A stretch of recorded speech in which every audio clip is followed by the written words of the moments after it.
feature presentation. He'll be fine on the mountain.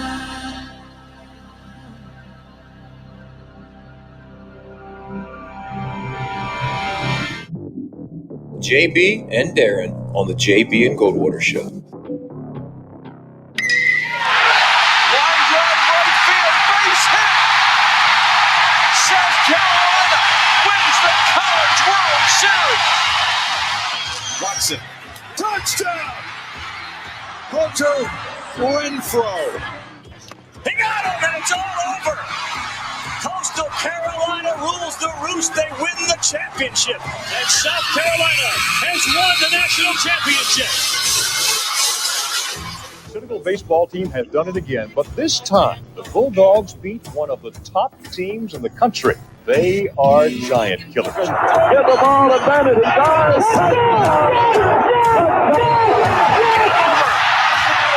Gamecocks are in the Final Four.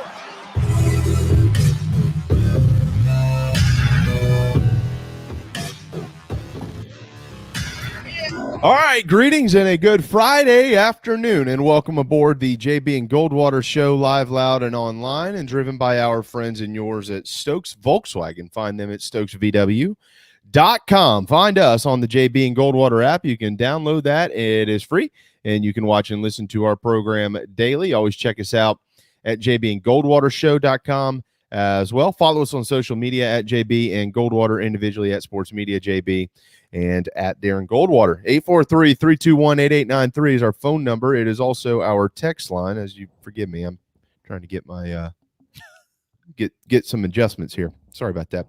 It is also our text line. You can hit us up there if you'd like to. You can always chime in any other way that you might be watching or listening to our show, YouTube, Facebook, Twitter, wherever.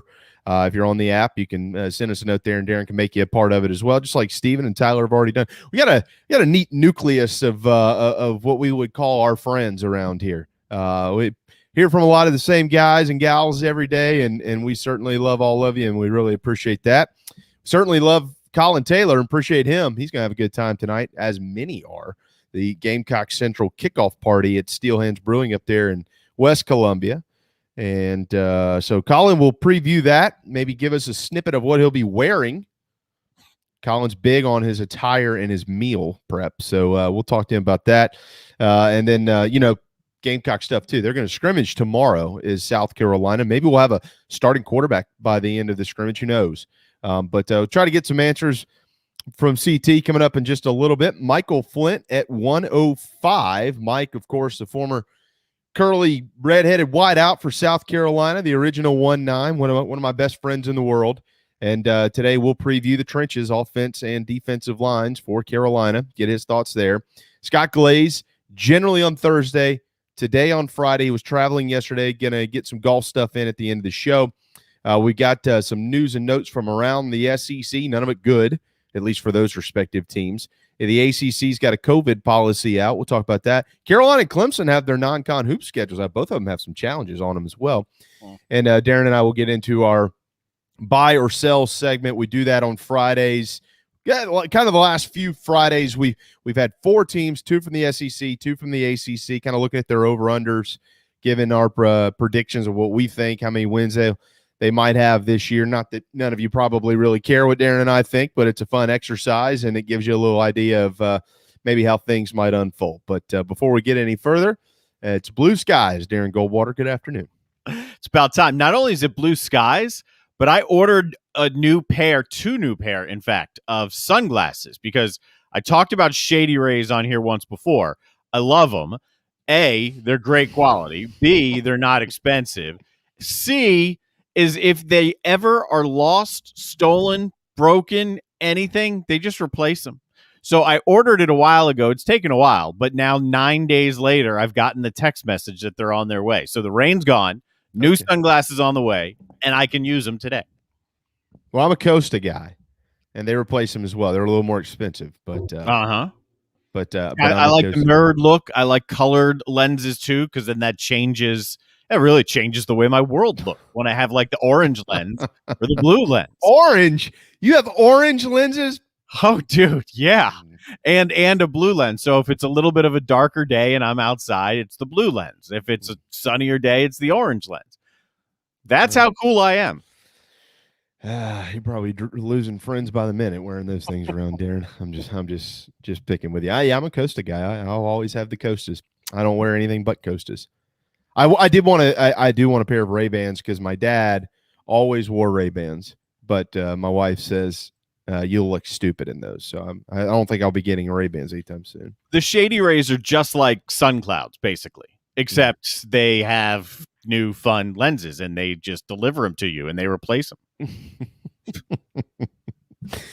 For more on Darren and Jamie's sunglass attire and outfit, tune in Monday at 12:05. All right, what we also do on Fridays, if you've never been around here before, which I think all of you have, is we start off with a 2-minute drill. And the NFL will be playing just like they were last night and today and tomorrow and Sunday and Monday. It's a full weekend of NFL preseason games, if you haven't noticed. Patriots blanked the Eagles last night. Nobody cares. It's the preseason, but it was 35-0. Both games tonight are on TV. 8 o'clock, the Chiefs and the Cardinals on ESPN in Glendale. And at 8 o'clock tonight on the NFL Network, the Bengals and Darren's former Washington Redskins. They're going to play in Landover. There are lines on these games. How on earth, why would you bet on a preseason NFL game? I have no idea. That's just stupid. Raphael told you last week, if you're going to do it, then he's got an 800 number for you. Yeah. I talked to Raphael. He can't join us today, but he'll be back next week. Yeah. A bunch of games tomorrow. Matter of fact, I think there's 4 games on TV tomorrow. The Raiders on tomorrow night at 10 o'clock. Gamecock fans, you want to catch Brian Edwards? There you go. But it all starts at 1 on the NFL Network tomorrow with the Bills and the Bears. Justin Fields. Sunday, a couple games on the NFL Network as well. 1 o'clock, 7:30. Giants, Browns, 49ers, Chargers that night. And then Monday Night Football, Trevor Lawrence and the Jaguars there in New Orleans to take on the Saints at 8 o'clock on ESPN. High school football is underway. The biggest game in the Low Country, Goose Creek and Oceanside Collegiate Academy from Johnson Haygood Stadium. A rivalry, though, Porter-Gaud and BE. Watch out. Those students don't like each other. Throw banana peels and things like that. It is just really nasty. That was going to be at Porter-Gaud. We'll get into some more high school football later on. Some big games around the state. And if you haven't paid attention to the streaks that Dutch Fork is in the middle of, we'll tell you about those. Braves are 4 games up in the East. Clemson, Carolina, they'll scrimmage this weekend, and that is your 2-minute drill to lead off this Friday afternoon. It is 12:08 p.m., and thank the good Lord, Pete, it is sunny because the rain has done nothing but soak my grass for the last month. And I got to get out there and cut it again this weekend. No party to host, Darren. No party to host, but certainly got to get out there and cut it. Around the SEC real quick, Tennessee quarterback Brian Maurer has transferred or is transferring from the program. He has entered the transfer portal. Remember, Josh Heupel brought in 3 or 4 transfer quarterbacks himself. Maurer was already there. Hendon Hooker, one of those guys, maybe projected to start. Is that transfer Hooker from Virginia Tech? We'll see. But Maurer's going to depart the program. We'll see where he ends up. But the good news for Maurer is he's not in legal trouble. That's not the case in Lexington, Kentucky. 6 morons that wear the Kentucky uniform apparently were arrested for burglary that took place back in, I think it was May. March. It was in March. So it's been a while, and now they've been arrested on these charges. There were 3 members of the football team that apparently were asked to leave a house or a party or something. They did, and then they came back with 3 other friends from the football team and decided that they would, flash a weapon. I think one of them had a gun, and they were going to just take a bunch of stuff, and they were going to beat anybody up that wanted to stand in front of them. Kentucky's statement is, we're aware of it, and we're trying to figure it out. To quote Mark Stoops, quote, "I am aware of the situation that arose today out of respect for the legal process. I cannot comment on the charges. We've been aware of this matter since March as we withheld the players from team activities while a student conduct review was held. Based on the outcome of the review, the players returned to activity in June." Yeah, that's the kicker. That's the kicker of this whole thing. 6 guys get arrested, and then at the very end of the Kentucky release, we've been aware for a long time. We conducted a review. We held them out, but yeah, they've been back with us for a while. Oh, okay. What? So what are you doing now? I'm assuming they're going to be held out. I don't know, Darren. We're not in the middle of this, but seemingly is enough evidence against these guys that somebody's going to be in trouble for this. So, whatever review they held back in the summer, it looks like the legal review maybe was a little bit different, and right now they're all being charged with burglary. Yeah. So at this point, Kentucky has to act again and make sure they're not part of the team. They've now been charged. You can't be practicing or around the team at this point. No, I wouldn't think so. No. But, Kentucky, there are many members of the national media that have already donned them the Cinderellas of the SEC East and maybe the SEC. They don't want to take those slippers off. So who knows what's going to happen up there. I personally don't think they'll be the darling of the SEC this year, but, nobody asked me. So the Wildcats are going to have, looks like 6 guys with some legal issues to start the season. We'll see if they're able to play and hope they're, if this is true, no, they should be gone. That's it. You're done. Yes. You're done. I've never understood a lot of this. I'm a big fan of second chances. We're all young once. We're all stupid. We all do really dumb things. There are some things, though, that second chances they're not warranted. They're just not. And they got to be earned to a different degree, right? I mean, if this was, I don't know the backgrounds of any of these 6 young men. So No. I don't know if there's previous trouble there. But at this point, if you've been charged, pending whatever happens in the court system, of course, Right. in order to get your second chance, then you need to have some type of penance to get that chance. It's not like, here's your second chance, just go have it, right? I mean, you got to earn it back. Yeah. Unfortunately, as you know, there's some coaches that they just give you a second chance. Mm-hmm. They don't make you earn a whole lot, but we'll see. We'll see where that goes. Entering the weekend in baseball, the Braves are 4 up in the East. How about them?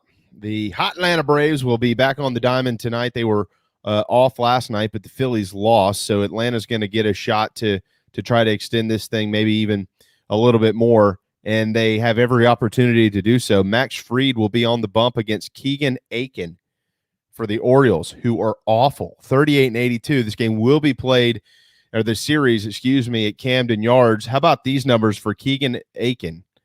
He's 0-7 with an 8.13 earned run average. Yikes. The way that the Braves have been swinging the sticks, it could be a long night for Baltimore and maybe an early night for Aiken, but in typical fashion, he'll probably throw 7 innings and give up 3 hits or something like that. We'll see.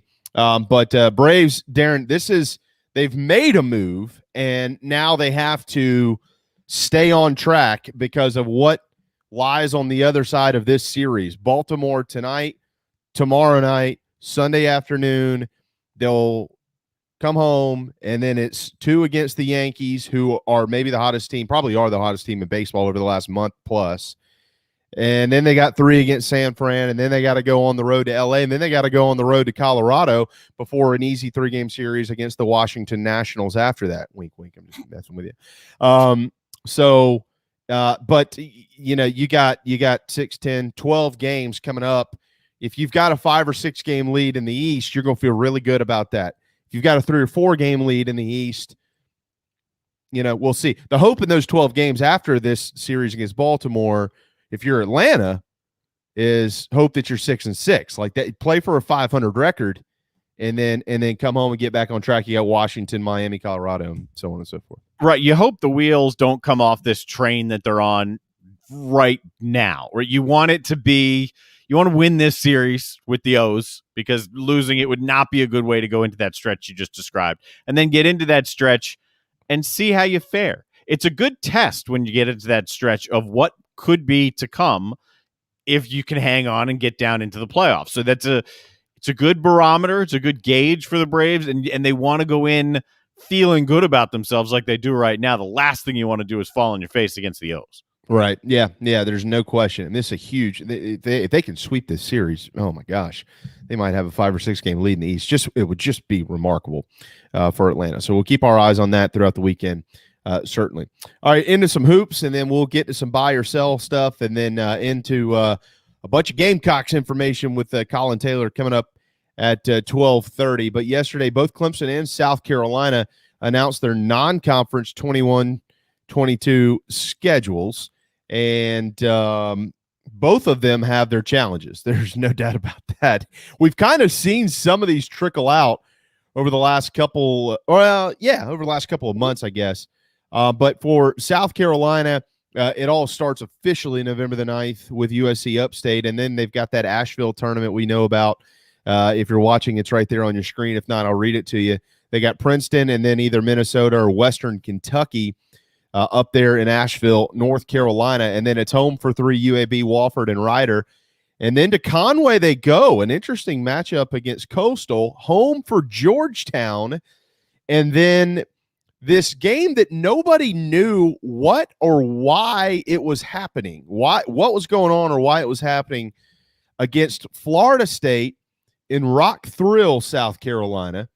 But we have come to find out it is the Say No to Racism Classic being held up there in Rock Hill. So, I give Rock Hill and Asheville in our neck of the woods a lot of credit. They've got unique, smaller venues. And what we've seen over the last few years is, ESPN in particular has trended themselves towards early season college basketball tournaments in some of these more quaint type atmospheres. Here in Charleston at TD Arena, up the road in Conway, they've got the, what do they call it now? The Myrtle Beach Classic or something like that. And there's others across the country, but they play them down in the Bahamas, and they play like out in Hawaii, and you can only fit in some of these places maybe a couple thousand people. Here in Charleston might be even one of the bigger venues, 5,000 and 6,000. But then, of course, they still have the State Farm Classic and those big ones and things like that, the big top dogs in the sport. But so I give Rock Hill and Asheville some credit here. Trying to get some of these teams to town. That's a great matchup. You got the home state Gamecocks, and you got a great team in Florida State. Yeah, we've got the Charleston Area Sports Commission down here, similar ones in those areas, and they've done well because the Asheville Civic Center, whatever it's called, the Cellular, and maybe it's the Harrah's Cherokee Casino one now.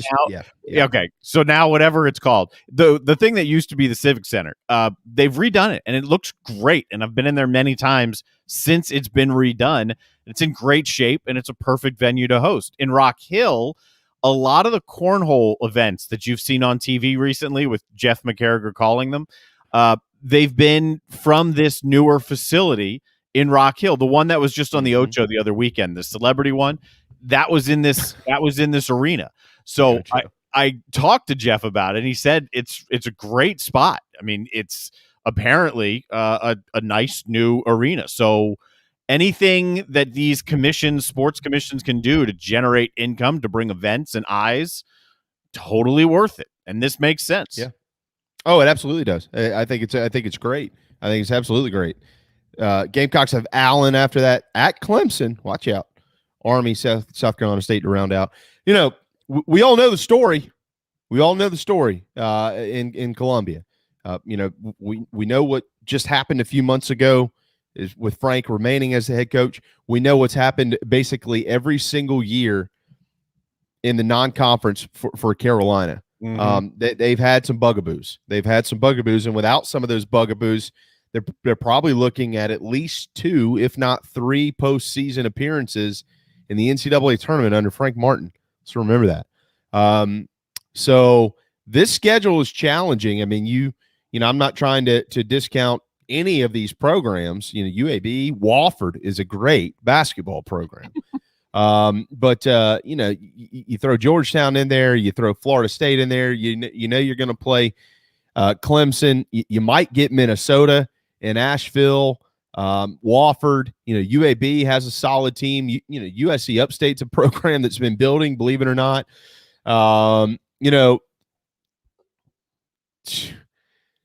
13 games. If you're South Carolina, you'd like to try to get out of there around 10-3 at the worst.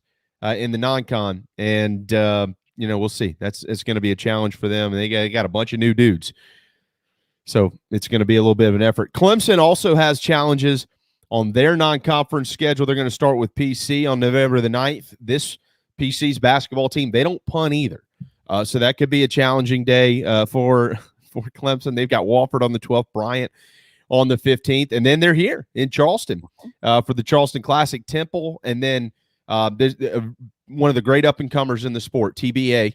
They are a really talented program. Who knows who they'll play on the 19th and 21st, but they are guaranteed 3 games in Charleston, CSU, and then they've got the ACC Big Ten Challenge. They got to go to Piscataway to take on Rutgers November the 30th.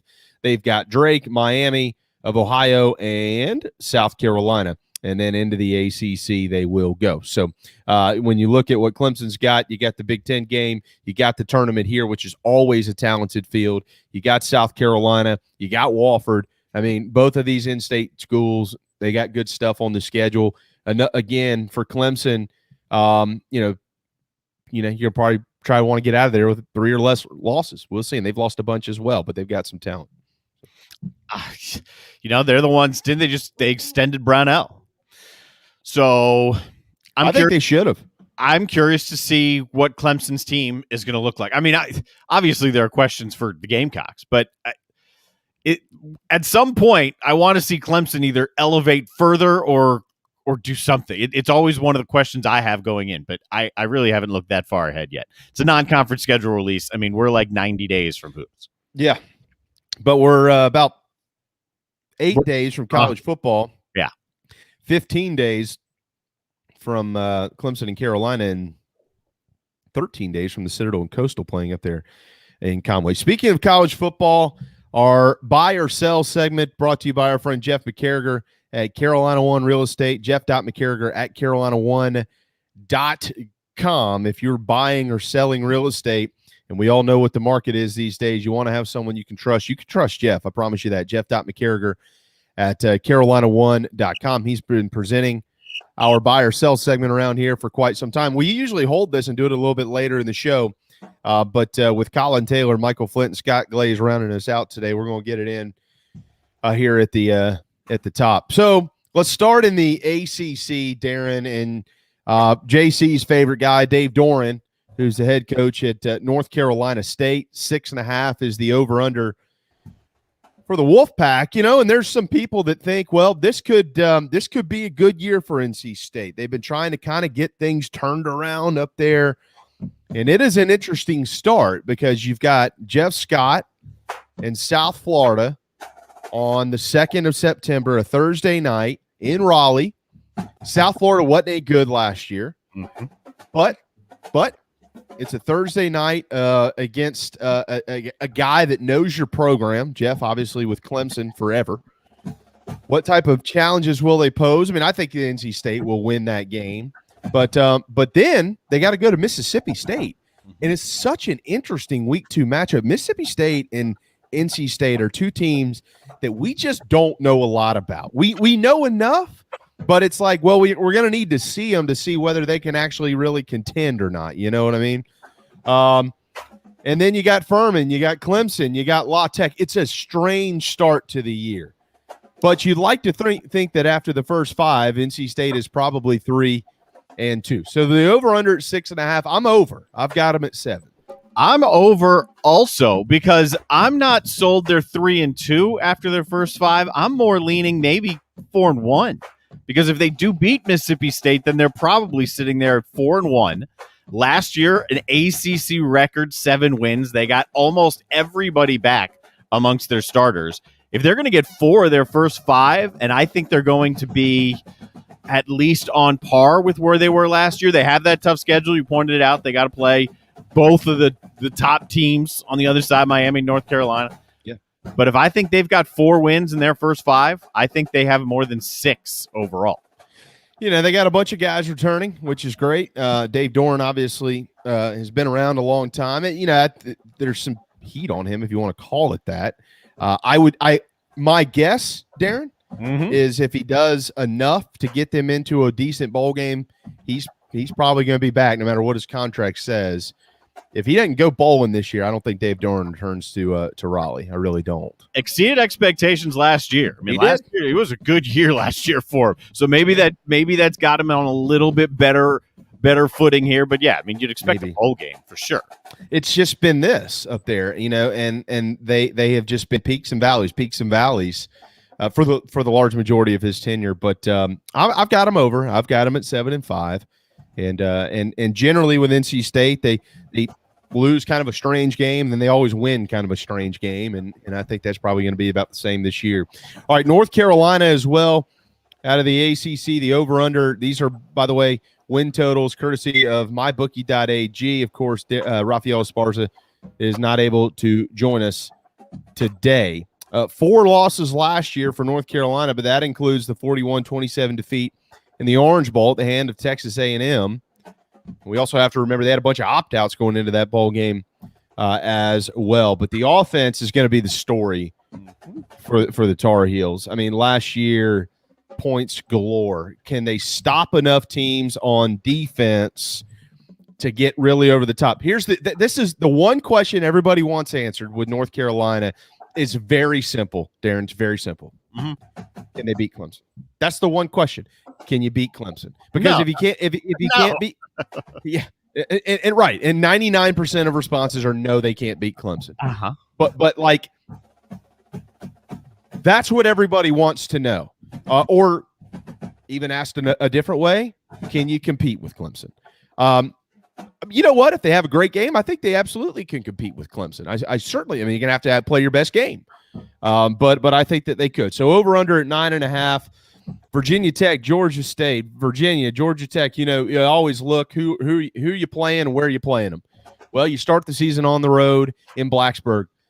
I know there's a lot of people excited about you, but you better be careful running up there on Friday night, September the 3rd, because that place is going to be hopping and ready to go. You got to go to Notre Dame. You got to go to Pittsburgh. You got to go to NC State. Virginia Tech and NC State are tricky road games. And I'd throw Pittsburgh as a tricky road game as well, because Pittsburgh on the field is a little bit different, and it's a boring atmosphere at Heinz Field. Nobody shows up for the game. No, they don't care. It's Steelers town. Right. So when I look at those 4 true road games, I go, I could see they're not going to lose all of them, but I could see them losing 3 of those. Do they lose another one somewhere? Do they lose to Miami on October the 16th? I don't know. Over-unders at 9.5. I'm under. I've got them at 9-3. It's hard. Yeah, I'm right there too. It's hard to put them at 10 wins. You telling me they're only going to lose twice? I do think they get Virginia Tech in the opener. I do think they're the better team going in. I do think Howell's going to have a hell of a year. I think he's going to be in contention for the Heisman almost all year long. The question is, when you go through the critical stretch is Florida, Miami, and Notre Dame. That's the stretch. Are you going to win 2 of those games? If you win 2 of those games, maybe you are over. Mm-hmm. But I don't know. I'm not comfortable enough. I'm thinking they're a 9-3 team. I'm with you. I'm 9-3. I'm at 9-3 certainly for North Carolina. Over under into the SEC, Florida 9 is what it's set at mybookie.ag. That's where they've got it. Are they over under 9? I've got them right at 9, Darren. I've got them right at 9, and that hinges on the play, in my personal opinion, of Emory Jones. I mean, Dan Mullen is one of the best quarterbacks coaches in the country. I think he's one of the best coaches in this league, whether you like him or not. He is a hell of a football coach. So I don't put any of this necessarily on Dan Mullen. I'm not a believer yet in Emory Jones, but I have a feeling by about week 3 or 4 I will be. I think that he'll probably turn out to be a pretty good player for Dan Mullen. I've never been a true believer in Todd Grantham. So a hiccup game here or there, that's not good news. And then you always got to keep an eye on injuries. So I've got him right on it. I've got him at 9-3, certainly losing to Alabama. And then you got to go on the road to LSU. You got Georgia in there. There's probably somewhere else that they're going to have to really be careful. Maybe that's at Kentucky. Maybe it's at South Carolina. Maybe it's at Missouri. Florida gets themselves into tricky situations sometimes. And then the question is, can they get themselves out of those situations? You got Florida State at the end of the year, but that game's at home. I'd like to say I like them there. And then you got a really strange game in week 2 at South Florida. I think that they'll win that game, but it is kind of a strange game. But I've got Florida right on the dot. I've got them at 9-3. Florida views that South Florida game the same way the Gamecocks view ECU. Like, it should totally just be a walkover game, even though it's going to be a better game than maybe you think it's going to be. Yeah. Florida should comfortably beat South Florida.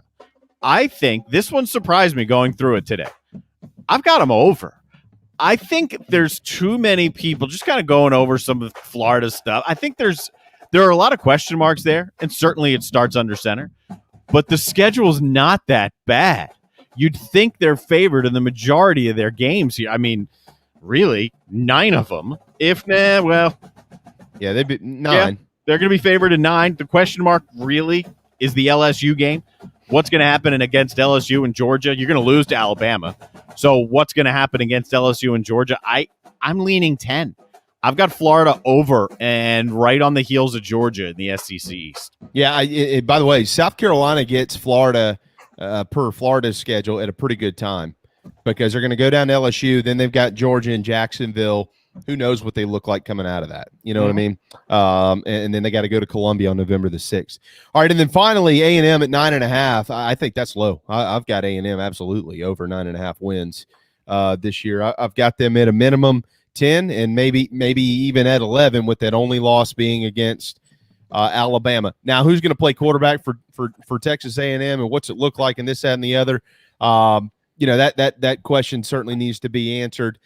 They do have Bama. They got to go on the road at the very end of the season to LSU. And I'll tell you what, anybody that thinks that those are the only 2 challenges on their schedule, my God, you're wrong, because they got to go to Ole Miss on November the 13th, and you better watch the hell out for Matt Corral and Lane Kiffin and that Rebels offense. And then, outside of that, could there be a roadblock here or there? Maybe. But, I don't see it right now. But I've got A&M over. They're not going to lose all 3 of those games. They're going to beat at least somebody. I've got them over 9.5, at least at 10. I'm right there with you. That number, when I looked at it, I said, that's it? I thought it should have been 10.5. Yeah. Oh, yeah, or at least 10, right? Because I'm comfortable saying I don't think they'll lose more than 2. So at least at 10, I have the thought of, well, maybe, am I going to go over or under? Is it or just kind of see if it doesn't push?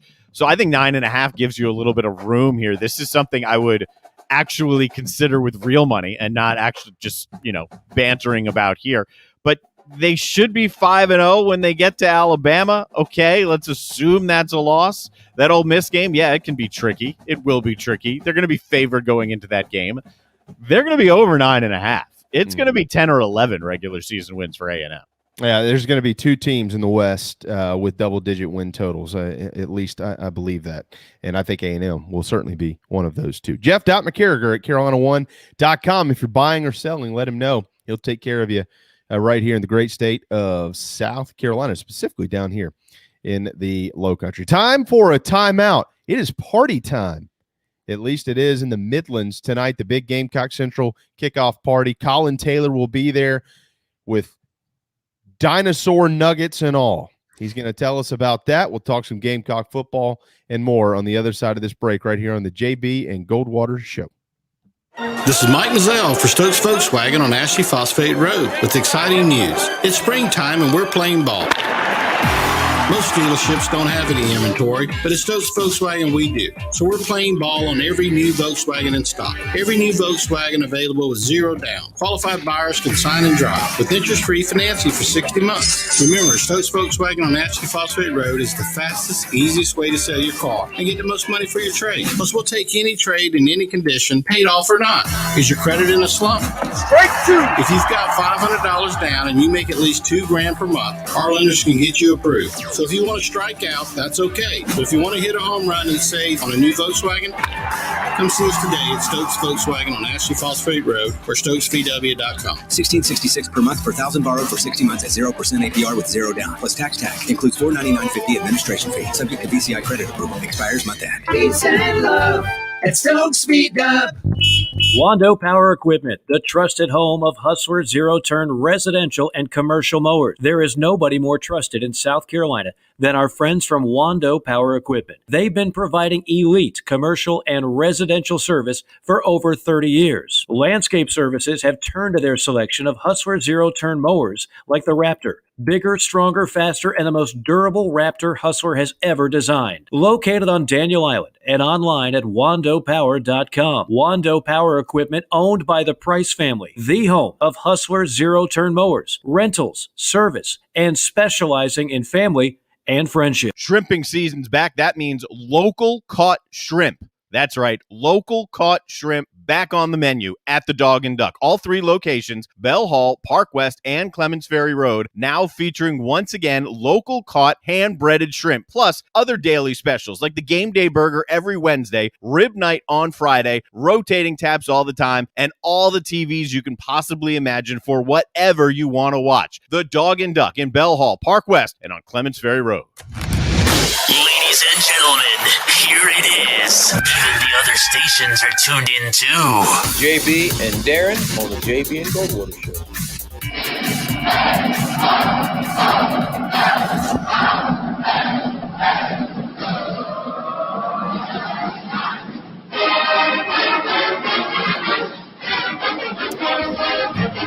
Oh, yeah. Yeah, they're going to be rocking and rolling and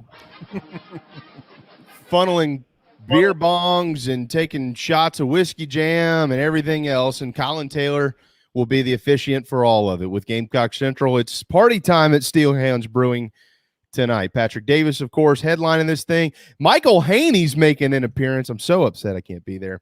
So, Colin, what are you eating? What's your pregame meal? Are you wearing?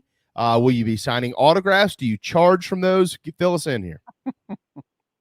So, first of all, we'll start with the outfit. Got off the phone with the equipment staff about an hour ago. We're going black shirt to hide some sweat, some gray shorts, and then black shoes, grayish black shoes to wear. And haven't decided a pregame meal yet, but we're going to be figuring something out soon. And my wife joked that she's going to print out some cards for me to sign. I told her not to, but you never know when you get here if she's got something up her sleeve, because she's conniving in the best possible way. That sounds dark, though. Like, so a black shirt, black shoes, gray shorts. I mean, it sounds dark. They're golf shorts. They're golf shorts, so they're breathable. Okay. We went out knowing that I'm a big dude. I'm probably going to sweat some, so we might as well wear something that's not going to show it. I agree. Strategic plan more than anything else. Yeah, August Columbia parties, you got to wear the breathable type attire, or you don't breathe anymore. Mm-hmm. Like, period. Or it's over. So that's good. Now, what will you smuggle in some dinosaur nuggets, or how does that work? My guess is there's going to be a Jimmy John sub in my future is what I'm planning on. And then we're going to get some. Steelhounds has fantastic food. I'm not just saying that because we're hosting the event here, but it's fantastic. So I'll probably be eating a bunch of that for dinner tonight. But we're doing something light this afternoon so we can gorge ourselves once the party gets started and gets cranked up. Absolutely, totally agree. Yeah, salad it on a Friday afternoon and then eat all the junk tonight. Drink all the beer. Whiskey jam is, the blackberry whiskey jam is I always have a bottle of that in my house. It is absolutely go to.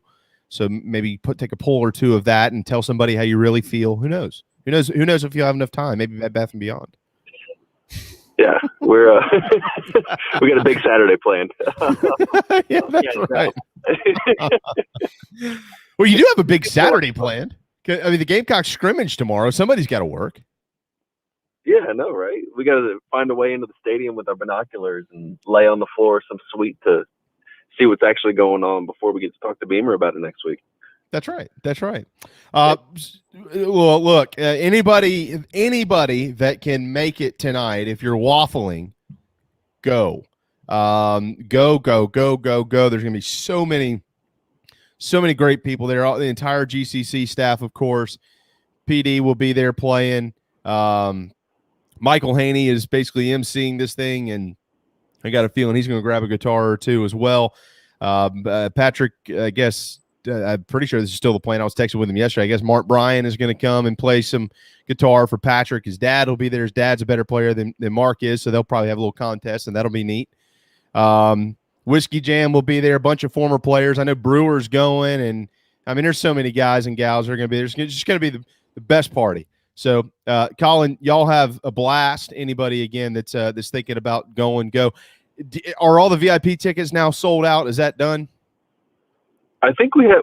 I'm not sure. That's a Wes Mitchell question. I think we have some more left, and okay, they're well worth the price if you want to come. I think we have some, and if not, it's a free event, so you're able to come and still hang out with us and have a few drinks and hang out and with Frank and the rest of the crew that's going to be out here today. So I still think there's a few left. Man, Jessica Jackson's going to be there. I saw that announcement. She's talking about a bundle of energy. If I could have her energy every day, life would be awesome. All right, 12:40 on this Friday afternoon. The well-dressed, handsome, and well-fed Collyn Taylor joining us from Gamecock Central. Meet him tonight and get an autograph at Steel Hands Brewing. All right, so tomorrow is the second scrimmage, Collyn. I don't think there's any reason to, we can all talk about whatever we want to talk about as it pertains to Carolina football, but I don't think there's any reason to kind of beat around the bush. The focus is on the quarterback position, period, the end. Sure. I mean, after Doty's injury, the Zeb Nolan news this week, let's see what Jason Brown looks like. I mean, that's where everybody's attention is going to be. Matter of fact, last night at the Backstreet Boys thing up there at Backstreet's Grill with Coach Beamer, he basically said that. He was like, Todd asked him at the very end of it, three focuses in the preseason. What are three things you're most focused on? He said, well, we got to get the quarterback position figured out. So evaluate this for me in your eyes. What are you most interested in regarding that conversation? Is it Jason Brown? Is it Zeb Nolan? What are you really focused on right now? I mean, it's got to be Zeb Nolan at this point. I mean, it's such a unique situation where you're literally pulling a dude that played in April during a spring football season, who is a graduate assistant that's now back on the roster after being at North Dakota State. I mean, the entire story, when you really pull back, is just amazing. You don't see many things like it in college sports. So I'm focused on him. I'm going to be really interested to see how he does in the scrimmage and the intel that we can pull from that over the course of the next 48 hours after the fact. He's someone that quite literally drew the playbook, helped Marcus Satterfield design the playbook over the summer. So he knows it. I'll be interested to see if he can adjust to SEC speed and the practice that they go with, but he's been doing it for the last couple days. So obviously it's going to be him. And I mean, listen, you don't put a guy like that on the roster if you don't think he can compete for snaps. I'm not saying he's going to earn snaps or start or anything like that, but you don't bring him on the way you do if you don't think that at least he can help bolster the competition or earn some snaps at some point this season. I hate to look too much into comments sometimes from coaches, especially, Shane right now. I mean, he's done nothing to make us try to have to peel the curtain back a little bit more on things that he's saying. Unfortunately, unlike what we used to have to do a lot with Coach Muschamp, he tell you, that guy's fine, and then you find out he's going to be out for 3 years. But with Shane, Collyn, when he says, yeah, absolutely, he's a guy that could compete for a lot of playing time around here, whether that means starting or being the backup or whatever. Do you really believe that that's what they think? I know you just kind of said that, or is there a part of you that actually thinks, well, look, you don't want to say anything publicly that would discourage this young man from competing, but the likelihood of his role being anything more than being on the practice squad is very minimal. I guess what I'm saying is he saying the right things publicly to make sure that it doesn't get back to his player and his team, or do you actually think, no, what he's saying, yeah, that's true? Yeah, I mean, I absolutely think that there's a chance. Do I think if I'm handicapping it right now, would I put Zeb Nolan as the starter game one if Doty can't go? No. Jason Brown and Colton Gauthier have had more months in the system. They've obviously been conditioning and weight training longer in Luke Day's system than Nolan has. So, no, I think he's an odds-on favorite? Absolutely not. But I think that, he's someone that if he does what he's supposed to do and Marcus Satterfield likes his command of the offense, I think that he can earn snaps at least in that opener, depending on how it goes. So, am I necessarily thinking he's going to be running with the ones the final 2 weeks of practice? No. I still would say Jason Brown's probably the first string quarterback as we sit here right now, given his experience. But, I mean, who knows? We've seen weirder things happen in college football. And if Nolan has a really good 2 weeks, 3 weeks of practice, then who knows where this thing could be sitting as we enter game week. So many weirder things. Yeah, boy, I tell you what. I know. So, Collyn, is this I'm still trying to kind of figure out, and I know we've heard certain things from coaches, but is this an ability type conversation, or is this more of a conversation about who is able to kind of move the offense along faster? How do those things correlate, and which one means a little bit more at this point? Right now, my guess is it's going to be more about who can operate the offense at a pretty high clip, who can manage the tempo. Marcus Satterfield talked a lot about tempo and protecting the ball as something that needs to be better from the two quarterbacks. And they did not do really well last scrimmage in protecting the ball. So my guess is right now, Marcus Satterfield, they'll worry about talent later. Colton Gauthier, Jason Brown, all those guys have arms on them that can get the ball down the field. But now it's just about, hey, can we manage the offense? Can we get into the right checks? Can we make the right calls? Can we move in and out of the huddle efficiently? So I think that's priority number one right now. And then the talent stuff will take care of itself. But right now, the focus needs to be on efficient offense because you have playmakers at running back, at tight end, and some guys at wide receiver that are stepping up. So as quarterback in this offense will just, Marcus Satterfield said, it needs to get the ball to the playmakers in space, and the ones that can do that the best are going to play. Collyn Taylor, 1247 Friday afternoon. Shane felt pretty confident last night about his wide receiver group, Collyn, and Marcus Satterfield said as much the other day. I get it. But most fans are going to go, yeah, you're going to have to prove that. We've heard this before. Totally understand. But you're part of your job. Your job, actually, Collyn, is to listen to what these guys say and report on it. And if you go back to the spring and you pull those comments and you read them or listen to them, and then we're here in August, they're a little different. They've pointed out that Dakereon Joyner, Jalen Brooks, Josh Vann are probably the three top guys right now, and Sat said, I guess it was yesterday, that he feels like there's 6 or 7 guys who are ready to play. I don't get me wrong. I don't mean that he's got 6 or 7 All-Americans on the team. But he feels really good about, at least 5 of them. He feels like you need to probably have 5 to go. So what do you think that means in all of this for the quarterback situation? You know what the run game is, and they're going to run the football a lot. But what do you think that means, the fact that they're starting to feel a little bit better about that wide receiver core as it pertains to the QB situation? Yeah, I think it means that Satterfield, if he feels comfortable about the quarterback position, will be able to air it out a little bit more. I think it definitely means that you're going to see more wide receivers in the formation. I mean, if you talked to me at the beginning of camp, I would have said they're going to line up in 2 tight end sets, a lot of the time, maybe even, 22 personnel, 2 running backs, 2 tight ends. But now you're starting to hear more about the fact that, hey, we can have 3 wide receivers on the field at once. And I think it opens up a lot of different things for you, if the quarterback position does struggle some, to maybe mask that a little bit and just get the ball to a Dakereon Joyner or a Josh Vann or a Jalen Brooks and let them kind of go to work and, move the ball up and down the field instead of just relying on a lot of big chunk plays at times. So I think it helps if you can, the more skill position guys you can have step up, especially in training camp. I think the better for South Carolina's quarterback position, obviously, regardless of whether or not Doty's healthy or not. I think the more skill guys you can have up to take pressure off of that quarterback position, the better, especially early in the season as you're trying to find your footing and your identity as an offense.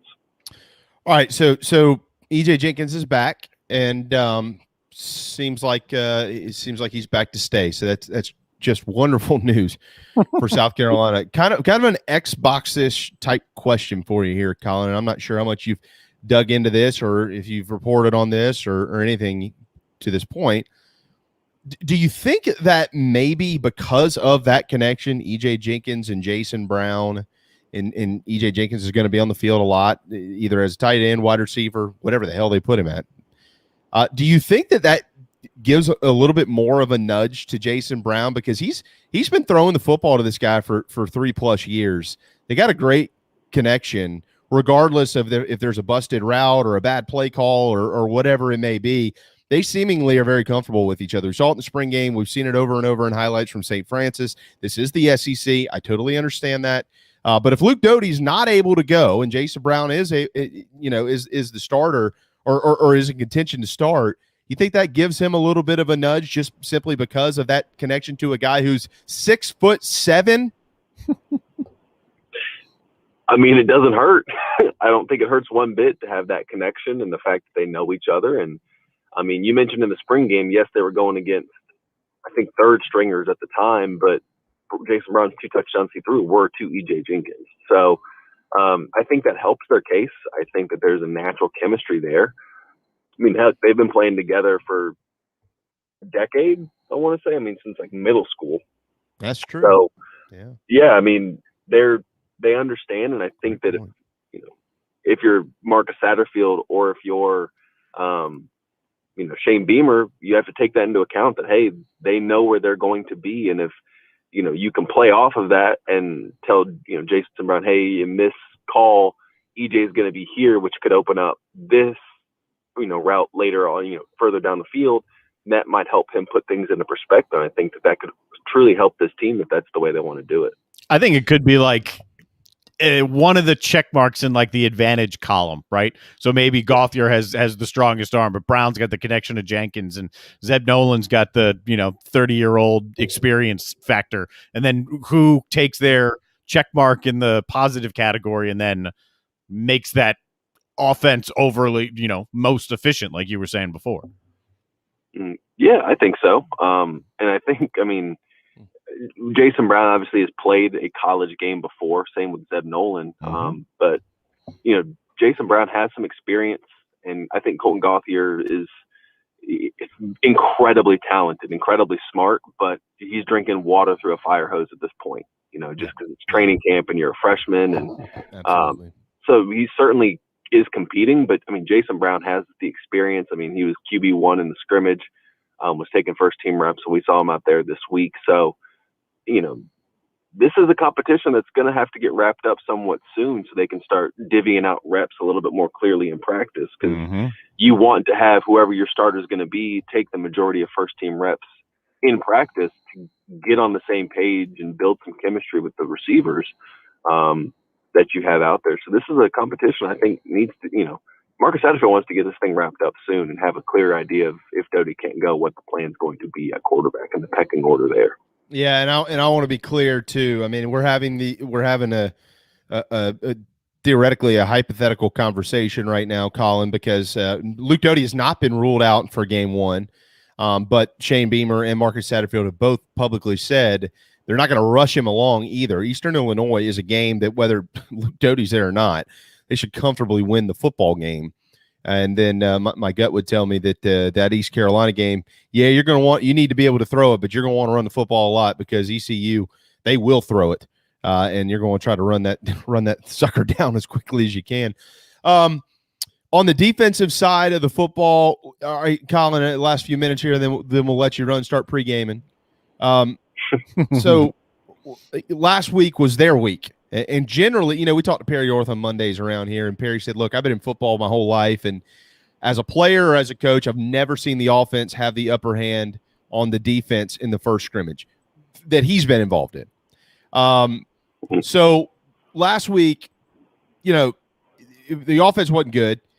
My understanding of that, Collyn, maybe you can clarify this if yours is different, is that a large majority of the bad for the offense was communication. They just weren't synced. They just weren't in rhythm, and so they had to kind of get that figured out. But a lot of that is fairly common for a first scrimmage unless you've got a quarterback who's been there for a while. The defense had a good week, but generally in scrimmage number 2, those things kind of even themselves out a little bit. So on that side of the football, defensively, what are you most interested in at least hearing about? I don't think we're going to get a chance to see much of the scrimmage. And I want to throw the name Jordan Burch in there as well. I think we all have high expectations for him. I think there's all this understanding that he's probably at some point in time going to be the starter at defensive end. But every time they're asked to talk about the defensive players, Collyn, I haven't heard his name come up a whole lot. So I just want to see if you had a little bit of an update with him as it pertains to that defense this weekend. Yeah, I'll start with Burch and then go into what kind of I'm looking forward to hearing about the defense. I mean, he's a guy that's in the rotation. Clayton White raved about him yesterday, said he's a great kid, developing well, but he's still young. And you got to remember his freshman year was a COVID year where, he could have had to dealt with being out for a while and the conditioning aspect of it and trying to learn a defense while being over Zoom. So he's coming along. Jordan's a guy that he mentioned it, likes to learn in person, likes to be able to ask questions and go in the flow of a conversation. So this offseason's been really beneficial for him.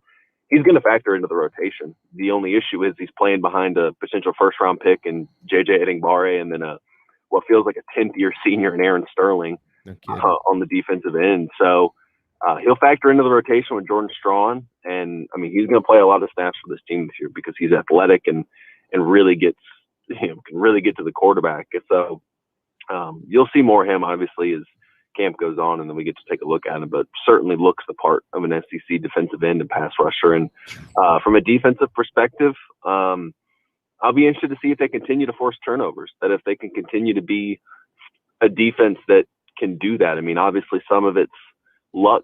Some of it's forcing turnovers sometimes can be luck, but sometimes it's because the defensive line gets to the quarterback and forces a bad throw or forces a bunch of fumbles. So that's been really good through the first, I guess we're nearing the halfway point of camp. That's been really good. And I'll be interested to see if they can keep it up as the offense kind of gets its feet back under them without Doty right now. And as they continue to kind of try to find their groove, because if they can, that means that they're going to be able to keep this team in games that they can continue to force turnovers the way they can force turnovers in the first 2 weeks of camp. Black, gray, black. That's how you'll identify Collyn Taylor tonight if you're headed to Steel Hands Brewing for the inaugural, I hope this continues, Gamecock Central kickoff party for Carolina football. Black top, black cleats, gray pants. Yes, he will be wearing cleats. Any news on whether Justin King and the staff, Collyn, are going to continue their weekly videos before the ball game, or are they going to leave that behind with the Muschamp era? That's a good question. We haven't really asked that. And I know Shane's more of the traditional looks for home and away with, some variations maybe here or there. So my guess is that they'll be infrequent at times if they even do them at all, which means my uniform report has to go by the wayside too, because they're not going to do it. It can't be good. Well, you can do your own uniform report just about you. We'll contract out and get some video people together to put together some videos each week of what I'm up there. Well, are you going to make the trip to you're going to Greenville, North Carolina, right? Yeah, that's the plan. Okay. All right. There's a couple good, pretty good barbecue joints up that way. So let me know before you head on, and I'll text them to you. Yeah, that works. Yeah. Got to stay away from that ketchup-based barbecue. That's for Yankees. Yeah. Yeah. I don't know, like I'm a mustard-based guy. I mean, you've been down here long enough. Yeah, I guess we'll keep you. I'm all about the vinegar. All about. Oh yeah, well, that's okay. That's all right. I like vinegar as well. Vinegar and mustard, ketchup-based stuff, man. I gotta go. It's gotta go. All right, you gotta go tonight. Steel Hands. Hey man, have so much fun. I really honestly feel like I'm missing out on a family party here, and it's probably 200 people that are going to be at this thing. So y'all have a blast. PD says he's going to be up there maybe in a garnet suit tonight because the midnight choir, they're required to wear suits. So it's going to be hot as crap. So make sure that he doesn't fall out. Make sure he stays hydrated with plenty of whiskey jam. Yeah, we will make sure everyone stays pretty hydrated tonight. That's the plan. Yeah, it's always the plan. And then the after party's at Tin Roof in the Vista. We'll see you there around 2. All right, man. Have a wonderful night, Collyn. Thank you so much. Great report, and we'll talk to you very soon. Football's right around the corner, brother.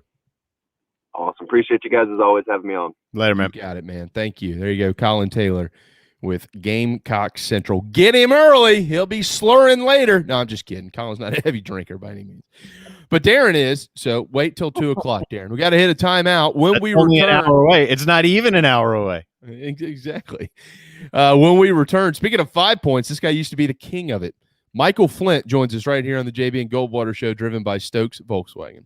At Patriots Point Naval and Maritime Museum, families walk in the footsteps of our nation's heroes, the brave ones who risked their lives to defend our way of life. Home to the aircraft carrier USS Yorktown, USS Laffey, and the USS Clamagore, there's more than 1 million square feet of exhibit space to roam. White glove certified, we have several new health safety measures in place to enhance the visitor experience. Come for the day and leave feeling inspired. One of the most impressive museums in the country, located right here in Mount Pleasant. Visit patriotspoint.org for more. We'll see you soon. Bourbon and whiskey drinkers of Charleston. Paddock and Whiskey on James Island and the Terrace Shopping Center on Maybank is your home for the finest and rarest bourbon and whiskey drinks in the Low Country. This is where I hang out. Go meet my friends Reed and Chris and try one of their exclusive barrel pick bourbons. They have the largest private barrel collection in the state, and let their knowledgeable staff recommend your next pour. PaddockandWhiskey.com. Let not your heart be troubled. Paddock and Whiskey is here for your next double. We're all friends around here. Paddock and Whiskey, proud partners of the JB and Goldwater Show. This is Scott Glaze, head golf professional at the Links at Stono Ferry, located on the outskirts of Charleston, South Carolina. I'm inviting you to tee it up on one of the most scenic and challenging courses in the Low Country. Back 9 is highlighted with 3 holes that border the Intercoastal Waterway. Visit stonoferrygolf.com to book tee times and discover all that Stono Ferry has to offer. The Links at Stono Ferry is a former South Carolina Golf Course of the Year and is also home to the College of Charleston men's and women's golf teams. Come see us. We would love to have you. stonoferrygolf.com. Hi, I'm Chris Half, Public Information Officer at the Patriots Point Naval and Maritime Museum. We're home of the mighty USS Yorktown, USS Laffey, Clamagore, and Vietnam experience. And we're a proud partner of the JB and Goldwater Show. We invite you and your family to come see us and enjoy a day on Charleston Harbor. Visit patriotspoint.org for more information. And now, it is my honor to present the National Anthem.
Live, loud, and online.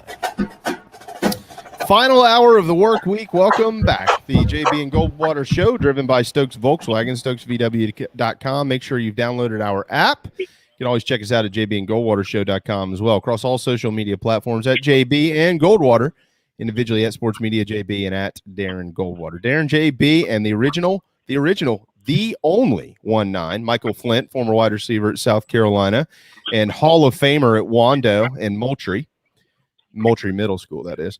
All right, so hey, Mike, how are you, first of all? fellas. Yeah, we're just rocking and rolling. I understand that you and Darren, curly-headed brethren, you all met each other early in the week officially, like face to face. So that was nice. It actually happened. Yeah, Mike, did school, elementary school orientation. yeah. Oh, you're back in elementary school, are you? Both of us. Yeah. Perverts. So before we get into Carolina, though, Mike, this is Michael. Obviously, he was a Friday night legend in his own right. For those that I'm being serious when I say this, for those that don't know his story, he wasn't just a wide receiver walk-on who earned a scholarship at South Carolina. Michael Flint was one of the best quarterbacks in this state and was being recruited basically by everybody. And he broke one collarbone his junior year. What was it, Mike? Your left collarbone your junior year, your right collarbone your senior year, right? Yep, that was it. Yeah. And he also threw it a little bit above 90 on the mound for Wando's baseball program. And he, at that point in time, was the best athlete I'd pretty much ever seen in my life. But anyways, Michael's a big proponent of high school football and Friday Night Lights. I know you go and watch Wando a bunch and things like that. They're not playing tonight, but there are a bunch of games in the state tonight. I think there's only 10 or 11 here in the immediate area, and then there's 89 total in South Carolina. But Goose Creek and Oceanside Collegiate tonight down at Johnson-Haga. That should be a really good football game. And then Bishop England, they're at Porter Gowden, a nice rivalry game there. You got Philip Simmons, a guy that Michael played with and is known a long, long time, Eric Bendig. And he's taking Philip Simmons up the road to see old Coach Noonan up there at Georgetown. So got some Wando flavor in that one. That'll be a lot of fun. And then elsewhere around the state, Mike, let me just rattle off some of this stuff real quick before we get into the trenches for Carolina with you. But elsewhere around the state, Dutch Fork is at Wren. Wren was 8-2 last year. That's great. That's a great year. Ain't as good as Dutch Fork's been. Dutch Fork has won 5 straight state championships at the 5A level. They're on a 50-game winning streak. 55-0. Haven't lost 49 straight in the state. One of those, by the way, that would mean was a game against a team from out of the state. 27 straight region and games and road victories. 24 straight playoff wins. That's a state record. Unbelievable what's happening at Dutch Fork. So that's a big game tonight. White Knoll at Spring Valley. Gaffney at Spartanburg. Watch out. A little crosstown rivalry in the Midlands. AC Flora at Brooklyn Casey. Conway at North Myrtle Beach up there in the PD. Lawrence is at TL Hanna. Gray Collegiate 8-1 last year. They got to go to the hometown of Patrick Davis and play Camden, who was 9-1 last year. But Michael, you know as well as I know that all those games mean squat when it comes to this one, because old Paige Wofford, one of your curly-headed friends, the head coach up at Northwestern, they've got South Point tomorrow night at District 3 Stadium in Rock Thrill at 7 o'clock. That place is going to be fired up, ready to go. So go Northwestern and go Paige Wofford. They win. That's my pick. Yeah. No, Paige is a very good friend of mine. He's a heck of a coach. Coached up at Daniel, was offensive coordinator up there, and led that team deep into the playoffs and has really done a phenomenal job. He's coached under a lot of great coaches. He's learned how to build a program, and he's in his first year at Northwestern first couple of years has really turned that program around from where it was back to kind of when it was at the pinnacle when Kyle Richardson was there. So he's done one heck of a job in a short amount of time, but he's never satisfied, never gets complacent, and he's really built a great program, a great all-season program, and really has those kids bought into Northwestern football again. Yeah, absolutely. And Tyler points out, it's a great point, that, of course, Devontae Holloman is the head coach at South Point, and former offensive lineman Cedric Williams is their offensive line coach. You know both of those guys, Michael, very well. So that's neat. Love the fact that they were Gamecocks, but I got to pull for the Noble Rabbit. Because when I was at Wando, Paige Wofford was my pitching coach. He was the worst pitching coach in the history of high school baseball, but he's a great offensive coordinator. He's a hell of a head coach now. So go Paige. If you're watching or listening, we're pulling for you down here. And Sounds like Michael's not making the trip up there tomorrow to watch you, but nonetheless, we'll be behind you. All right, Mike, let's get into Carol. What I tell you, speaking of trips, what we should have done? We should have blown off this whole charade that we have on Friday nights called Family. I'm just kidding. We love our kids. But we should have gone up the road to Columbia tonight for the Gamecock Central party and jammed out with PD. But we're not. That's okay. I heard. I know some people going. It's going to be a heck of a good time. Everybody's going to be there except us. Even Haney's going to be there. Are you kidding me? But all right, so let's talk about the trenches here. All right, and let's start on the offensive side of the football. Mike, even is now more than ever, at least in the Shane Beamer era, this offensive line and their performance is going to matter big time because Luke Doty, even if he's able to get back, we have now discovered that if Luke Doty goes down, might be a big problem for Gamecock football. He was head and shoulders ahead of everybody else as a starting quarterback. So whoever starts up front, which we probably feel pretty comfortable about who they're going to be, they're going to have to be pretty good for the Gamecocks, and they're going to have to run the football, and they're going to have to protect these guys. And matter of fact, Eric Douglas might be making some of the calls out there for whoever's at quarterback, if it's Jason Brown or someone else. Kind of evaluate where we are. 84 returning career starts for this group, Michael. When you're good in the trenches in this league, you've got a chance, and Carolina appears to be pretty good. Yeah, there's no doubt about it. I mean, as you've seen, historically in this league, to have success, you've got to be really good in the trenches. You got to have a really good offensive line, a really good defensive line. But as we've seen in this league a lot, with the situation that that we're kind of in, you have to be able to establish the run. That offensive line has to be able to show dominance. And the fact that we have a lot of experience coming back is huge. Simply due to the fact with Doty being out, really giving that quarterback a comfort level to kind of ease into the groove of the game. Whoever starts that first game, there's not a lot of experience behind center at, the Division I level, much less college level, if, you look at the freshmen.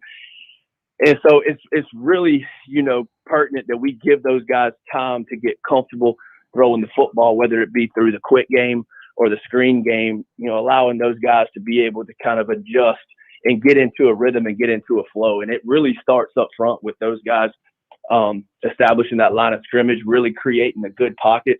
Like you said, Eric Douglas really setting the pocket and not collapsing the pocket on top of the quarterback. So the experience is huge. And even more importantly, the depth of what we have. You saw last year, there was a lot of guys rotating in and out between Vershawn Lee, Ja'Kai Moore, a lot of those guys, rotating in. I know Jordan Rhodes has entered the transfer portal, but you see how important it is to have depth. And that's one thing that I think we really have is a solid two deep.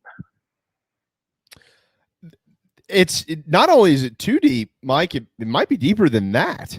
I mean, so Turntine, let's start with Turntine.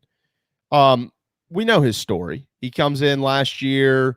COVID was an issue. Not necessarily that he was sick because of COVID, but just kind of trying to get into shape. He was probably a little overweight, not moving a whole bunch. Your left tackle's got to be able to move a little bit, and especially in this league. And he wasn't grasping the offense. So you remember kind of some of those stories coming out of camp and to start early in the season. But he has dropped some weight, and it hasn't even been, from what I understand, there hasn't even been a flip of the coin. I mean, this guy, he's the left tackle. What did you see late in the year from Jazz Turntine? And left tackle is maybe the most important position there. So how does that project to this year, especially with the inexperience at QB? I think a lot of it is comfort level. Also getting back into shape, but being comfortable and knowing what your assignment is. There's times where you have to understand who to block. You got to know whether you got a guy pulling around you, whether it's in the run game or the pass game, you got blitz pickups. And so they got to say with a lot of guys, that come in with not a lot of experience that are very green, it's, they think, then they react. And it's not just feeling it and thinking and reacting at the same time. And you get into your pass set and understanding what your responsibility is or who you're responsible for. So a lot of it is mental. I think it was mental and physical for him, picking up, coming in a COVID environment, everything was different, not being in great shape.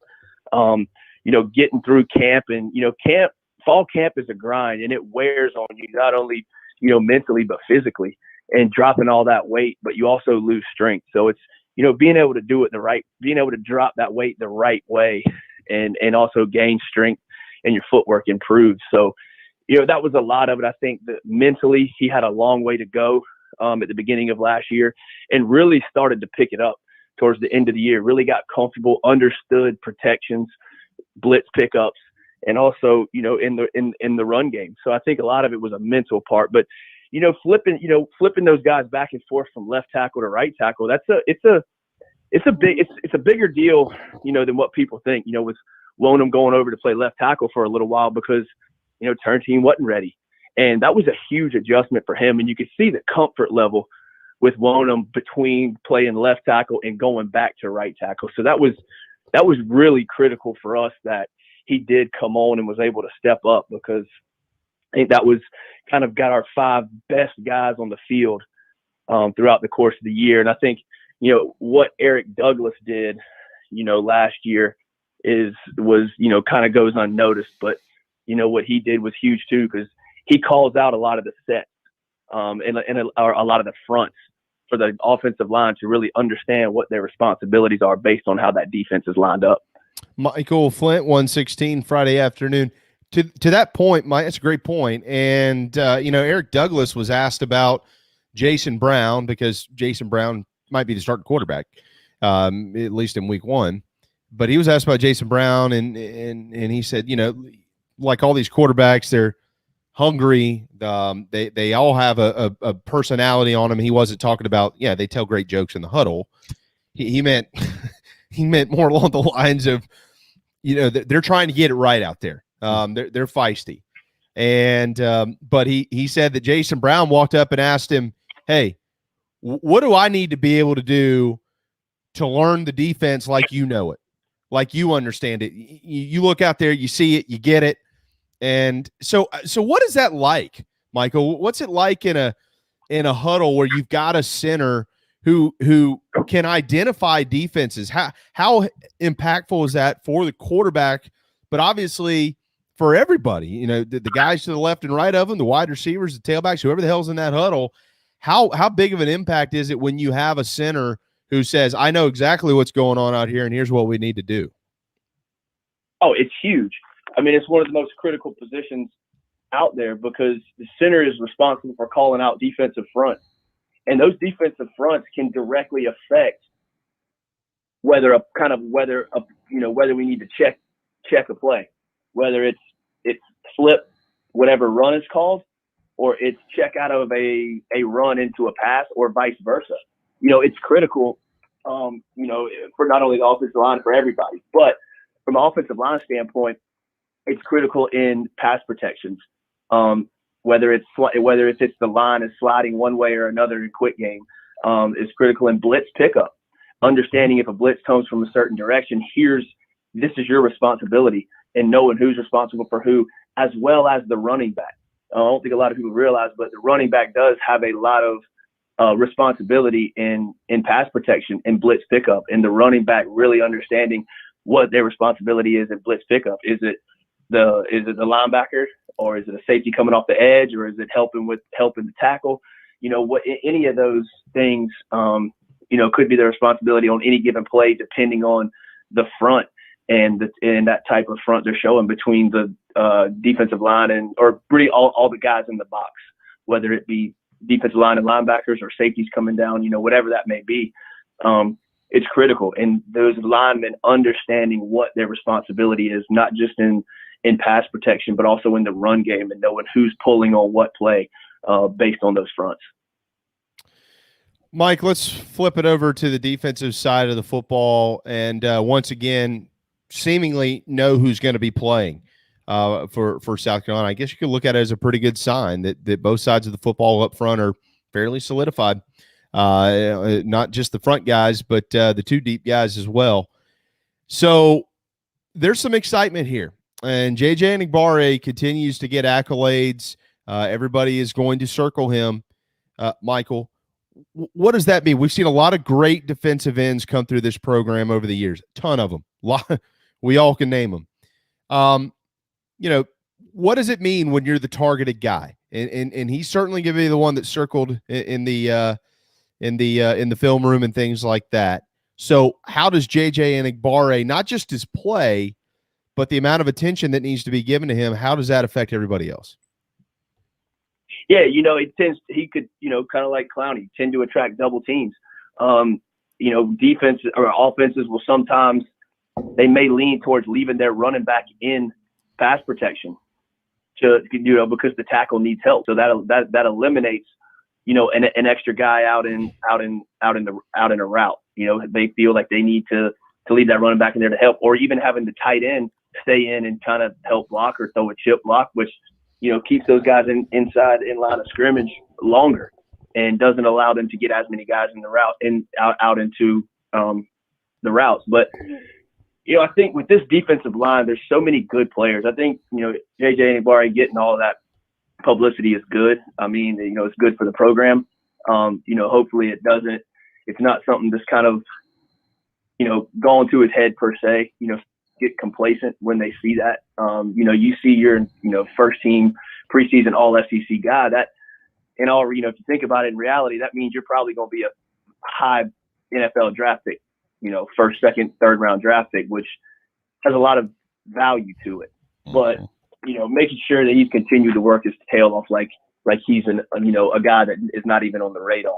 But I think you'll see as the season goes on that some of those guys opposite of him will tend to, require a little more attention as well. I think Jordan Burch is really, primed for, a big season this year. And with the depth that we have with Aaron Sterling coming back, who's played a lot and done a lot of great things, and Jordan Strawn coming in as an edge guy and seeing how we utilize him. So I think as the season goes on, defenses are going to have to kind of pick and choose what they decide to do.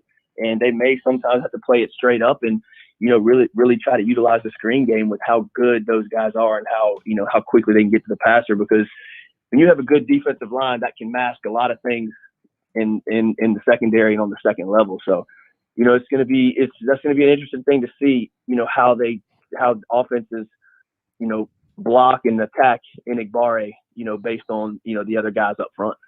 There's been a circulation of names as to who would be the quote official starters, at least on the interior for the defensive line. We've seen Jabari Ellis, we've seen Zach Pickens, we've seen Tonka Hemingway. I think most think that Zach Pickens is fairly entrenched in there as a starter, but you never know. Boogie Huntley has worked his way into that conversation a little bit as well.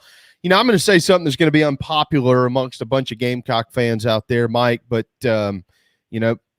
back me up if you feel like it's the right comment to make here.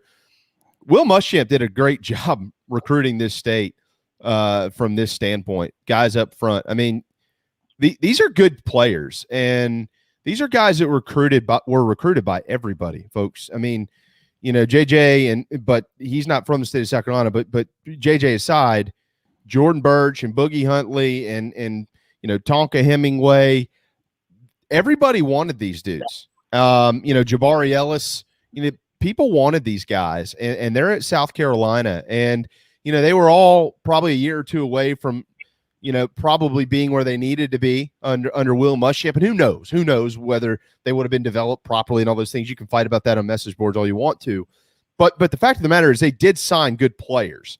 And it's up to this staff to get these guys playing to their potential. But when you look on the interior, I personally feel pretty good about the ones and the twos, and for that matter, some of the threes that they're going to roll out there. It's a pretty deep group. Yeah, I think as far as the defensive line as a whole, and even those interior guys, I think you have 1A, 1B guys. Because from an interior defensive line standpoint, that's one of the most critical positions. You have to have depth there, because once those big guys start to get tired throughout the course of a game, it's almost impossible for those guys to kind of regain that juice and recharge the batteries. Once you get down to 80, 70%, it's real tough for those big guys to get back up to, back up into those 90s. So once those big guys start to get tired, it's tough. And so you got to be able to rotate guys in and out throughout the course of a game to keep those guys fresh. And, you know, we have guys, you know, on the first, you know, you say the second team, I think any one of those four guys could start at many other schools around the SEC. But all those guys, you know, a lot of the top six guys are going to probably play a lot of football. And whether that, you know, be early in the season or late in the season, or, you know, how the game plays out with the defense, or, you know, with the offense and how they're moving the football. I think a lot of those guys are going to play, and they're going to be counted on at various points in time during the season to step up big. You have goal line situations, you know, short down and distance situations where you may see more of those guys in there. So it's critical. I think, you know, the things we've heard about Tonka Hemingway and just the, you know, the good weight and the strength that he's put on from high school. I think, you know, like what you said, Coach Muschamp really did a great job of recruiting. And Tonka Hemingway was more of a defensive end type guy that didn't, you know, that weighed maybe 260, 265. And, you know, but Coach Muschamp saw that he was a baseball player. He was a football player. He was a really good athlete, and that he had the frame to put on weight and strength once he focused on football. So I think you're going to see him play a lot this year. I think Huntley, you're going to see play a lot this year. I think the athleticism that Coach Muschamp recruited within that interior defensive line is really good. And I think, you know, you look back at these 11-win seasons with Coach Spurrier, that, you know, this defensive line and it resembles a lot of what we had in those other years. We don't necessarily have the length, you know, of the Devin Taylor and Clowney and those guys, but I think the talent is there. And it's probably the best, you know, holistically the best defensive line we've had in a while. You know, I'm glad that you kind of went there, Mike, because when we go back and look at those years specifically, and some of the names that we bring up, Clowney is always the first name that comes up. I understand that, but you know, Clowney's a once in a generation player, and you know, if there's another Jadeveon Clowney on this team, this defense is going to be fine. But you know, everybody talks about, you know, Melvin Ingram, and they should. Melvin Ingram is one of the best football players that's ever played at this school, and one of the best athletes too, just as an FYI. You know, but there are guys on this team that compare to guys in that era. We have to see how they play. I mean, first of all, if they go out there and suck, then they don't compare at all. But we didn't know that Kelsey Corals was going to be Kelsey Corals. We knew he had it in him. We knew that he was a highly touted kid, but we didn't know that he was going to become what he became. I guarantee you, and if somebody says that they did, that's probably because they went to Buford High School and they were pulling for this young man. But did anybody out there, raise your hands, be honest, anybody out there think that Devin Taylor was going to be what Devin Taylor became? No chance. So, you know, but he got developed by Brad Lawing. Brad Lawing turned him into an All-American, basically, and he went on to play for, 7 years or so in the NFL. And you know, guys like Chaz Sutton, the bowling ball himself, Byron Gerardo. I mean, we can name a bunch of guys. Absolutely, Travion Robertson. But, Mike, none of these guys had the Jadeveon Clowney flag waving off their rear ends. Like, nobody looked at them and said, well, that guy's going to be an All-American, surefire first rounder. Nobody did. We all looked at him and said, they're really good players, and if they develop and if they play well, they got a chance to be really good. And they all were really good because they were coached really well and they recruited really well. I'm with you. And I know I just went all the way around my ass to get to my elbow here, but my point is this group has as much potential as I've personally seen. Will they play that way? Who knows? Do I expect them to play that way? I hope so. But for the last 10 years, yeah, this group, they've recruited well, and now it's time to go get it done. They got a chance to be as good as a lot of teams in this league. Mm-hmm. Yeah, and you also got to give a lot of those guys that you named, you know, back then and now credit due to their, you know, their work ethic. Those guys work their tails off in the weight room, you know, during spring practice, during camp, in the off season, to really get where they, you know, really get to where they wanted to be. And I think that just, you know, it's the mentality of the team and the accountability that a lot of people don't see in the locker room. And I think that's one thing that, you know, we kind of need to bring back in is, and I think you've seen it this summer with with Coach Day and the strength program is that the accountability, that team atmosphere, the brotherhood come back where those guys work that much harder to get better and to continue getting better. And it starts there with those guys. And, I think a lot of these guys we have now have that mentality, and have also some of the guys that may not have lived up to the billing have, I think, developed that mentality. Some of the older guys coming at the reviews and stuff coming from, summer practice and out of camp, and a lot of those guys have embraced it. Like what Coach Day says, struggle well. I think kind of the motto and everything surrounding the strength and conditioning program is just different. And I think it's different in a positive way, that those guys have really, the lights come on for a lot of those guys, and you've seen the positive gains and what's happened. So, but it is all about development.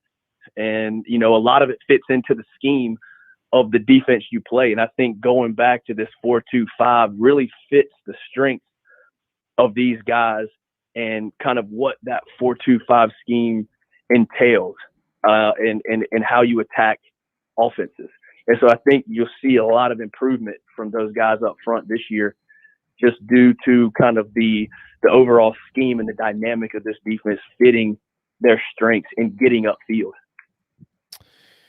Mike, might be the trenches that have to carry Carolina through the first few weeks so they can get some things figured out. But that make me feel bad. That's for sure. Tell you what, I'd feel a lot worse if they said, well, you're not very good up front, but you got a hell of a quarterback. I'd be like, well, that's great. Is he going to be able to play in game 3 after he gets his head blown off?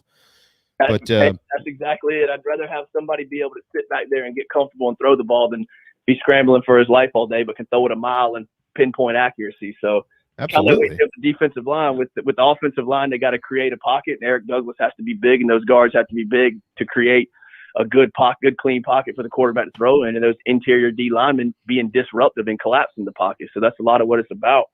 Yeah, and run, Kevin, run, Marshawn, run.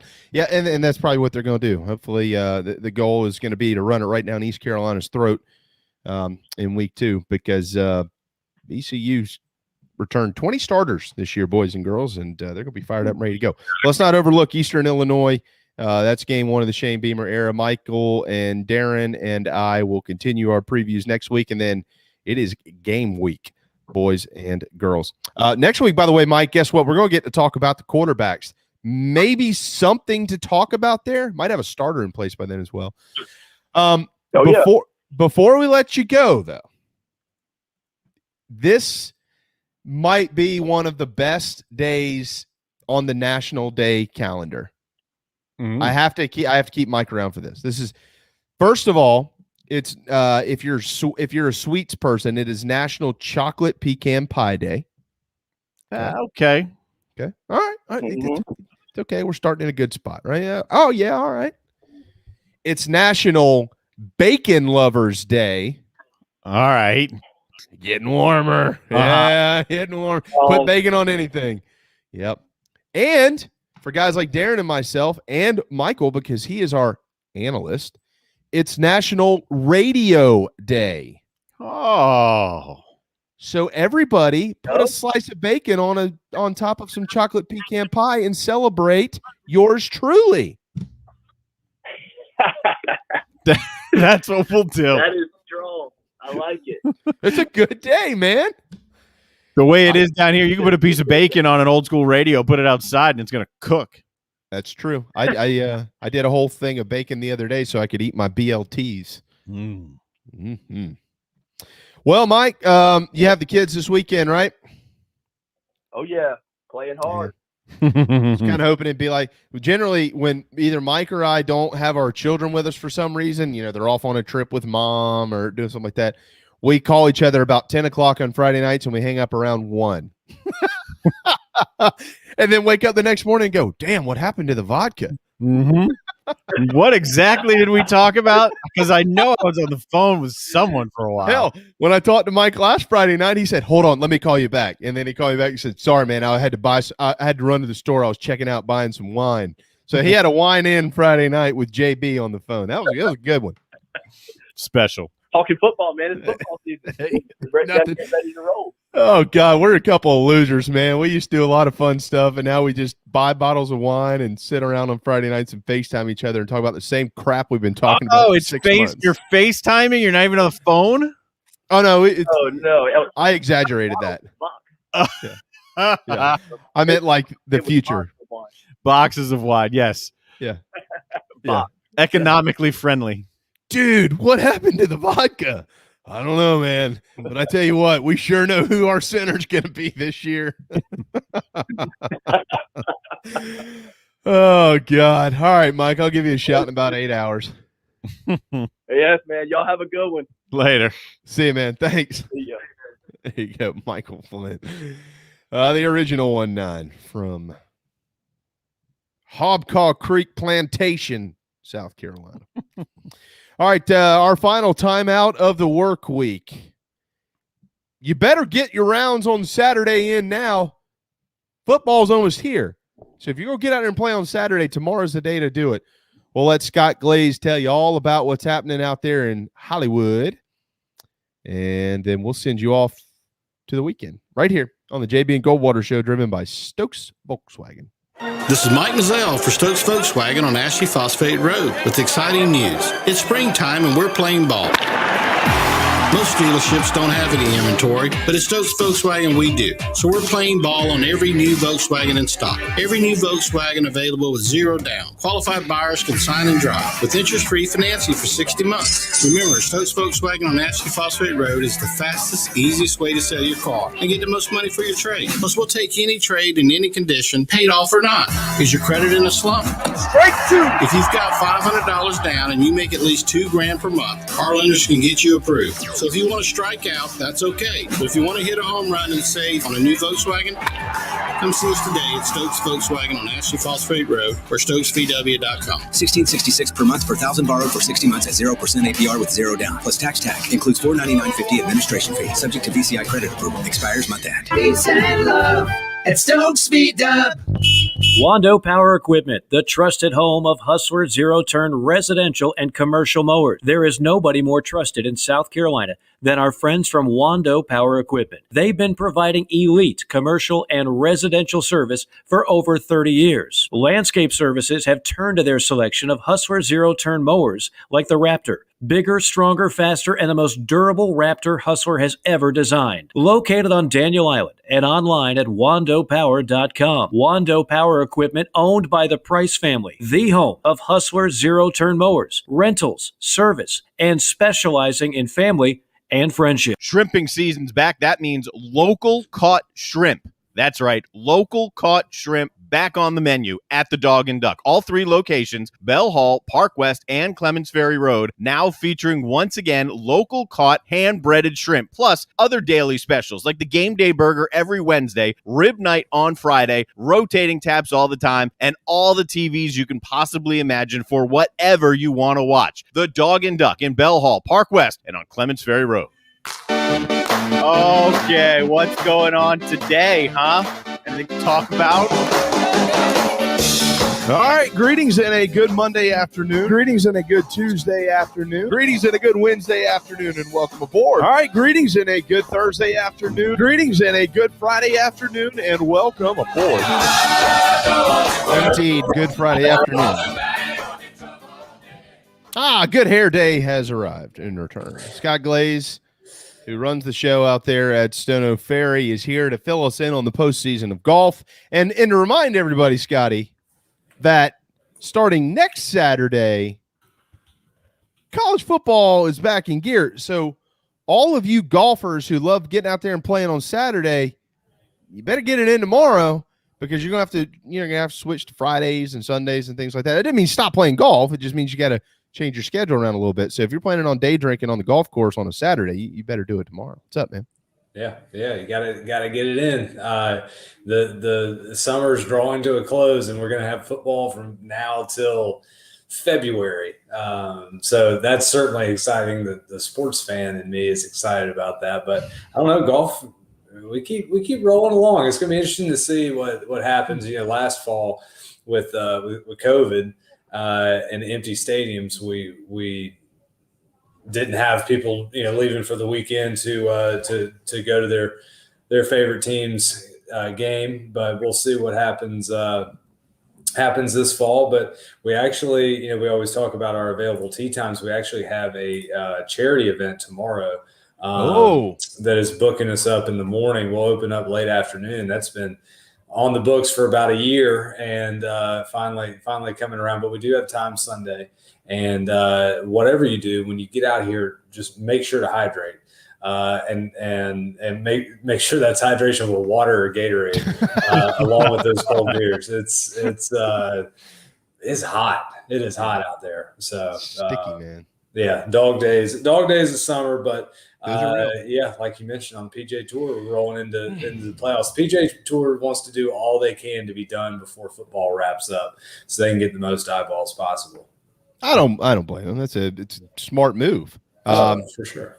we're gonna get to that in just a minute, but it's National Bacon Lovers Day. Ooh. So what on the Stono Ferry Stono Grill menu has bacon on it, except for I know the chicken bacon ranch wrap. What else has bacon? You could put bacon on everything. You could put a bacon around a hot dog. Oh my gosh, we actually had somebody. Speaking of our hot dogs. It was actually an employee of ours used to, when we would order our hot dogs, they would buy a case of the hot dogs. So if you've had the hot dogs out here, they're great. They are huge. They will certainly fill you up. Great at the turn. So what he would do would cut a slit in the top of it, stuff cheese down in the slit in the hot dog, wrap it in bacon, and then grill it. So that's maybe we should offer that as a beefed up hot dog, no pun intended, but maybe that could be the Stono dog. Yeah, but incredible. I'm in. We've got several bacon wise. We actually have a new menu item. It's a Chipotle chicken wrap, and it's your chicken. It's got bacon, cheese, and then we have a house-made Chipotle ranch, which actually I could just drink out of a cup. It's so good. So check that out. I don't know. It's like a limited time thing right now. We might not keep it on the menu, but what?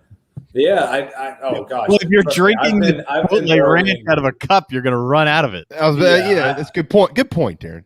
Don't ruin this. It's house made, fresh, and I have definitely been petitioning to keep anything Chipotle ranch on the menu. But if you don't know, we talk about the hot dogs a lot. Our food is really good out here. So when you come out, make sure to plan some time to either grab a bite beforehand or afterwards. We're always open for breakfast and lunch.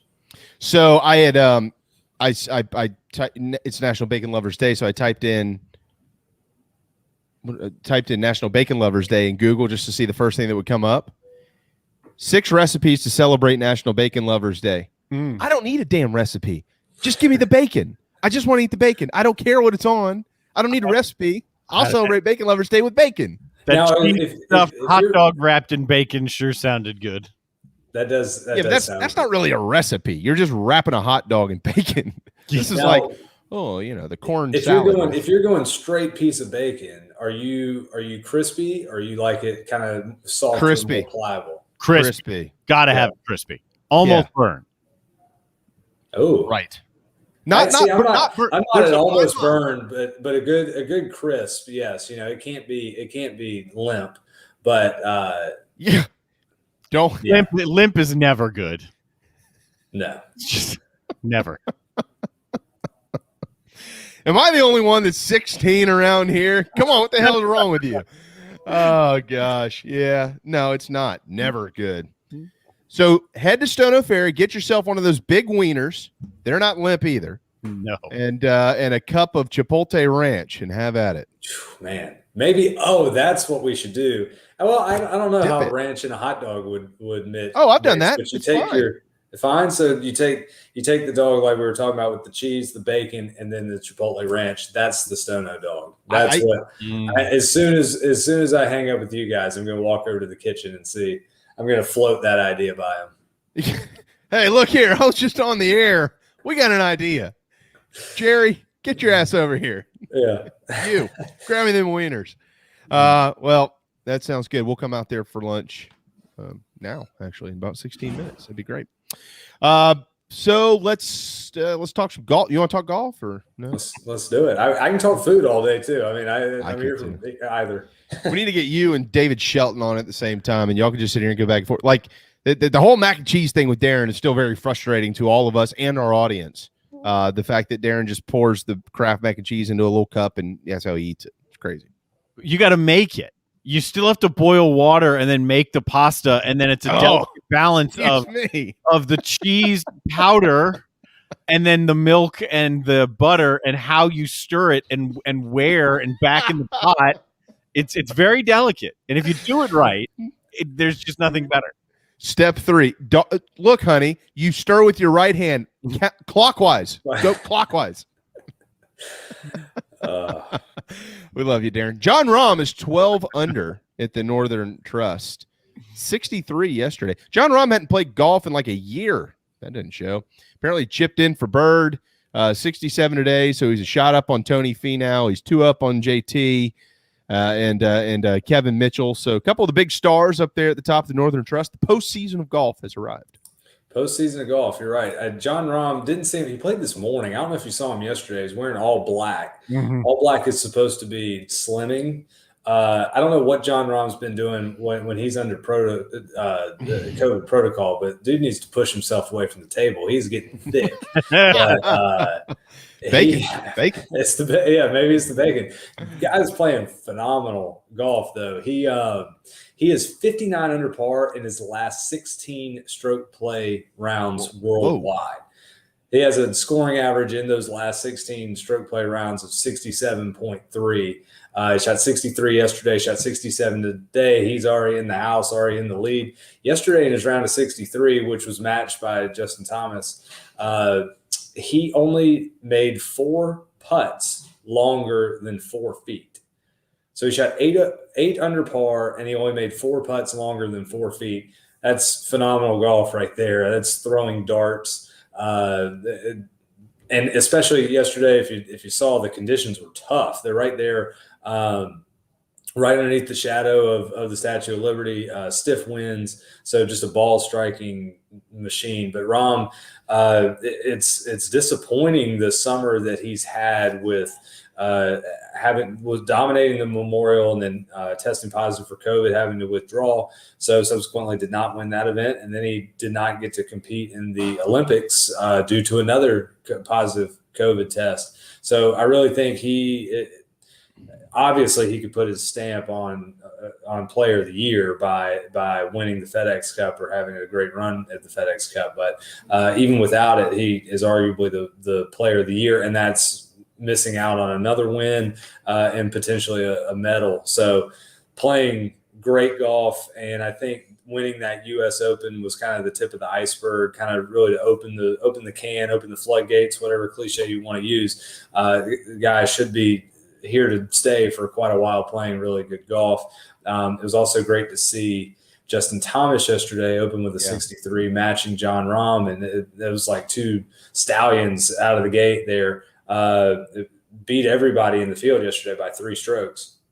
JT cooled off a little bit today. I think he shot 69, and he's still right up there at the top. But 3 times in his career, Justin Thomas has opened with a 63 or better at the tournament. He's won 2 of those 3 events. So those guys are certainly going to be ones to watch this week. And then, like we talked about, I think it's ridiculous how during the year, just during a normal early season, mid-season event, you see the projected FedEx Cup rankings.